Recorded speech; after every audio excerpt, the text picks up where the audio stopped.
আমাদের বাপ বেটির সকালটা শুরু হয় প্রতিদিন এইভাবেই। আমরা এই যে এখানে বসে আছি, খেলতেছি, আর ওর আম্মু বাইরে কাজ করতেছে। এখন কয়টা বাজে? প্রায় 9:45 বাজে। আর আমরা বসে বসে সকাল থেকে বসে বসে খেলা করতেছি বাপ বেটি। বাবা, বাবা, কিছু বলো, কিছু বলো, ভিডিওতে কিছু বলো বাবা, বলো। সবাই কেমন আছেন?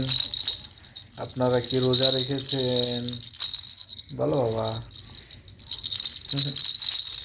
সবার দাওয়াত। বলো বলো বলো। ইফতার খেতে আসবেন সবাই, বলো। আমার মায়ের মুড অফ এখন। ক্যামেরা দেখলে মুডটা অফ হয়ে যায়। ক্যামেরার বাইরে অনেক চঞ্চল থাকে। ওকে।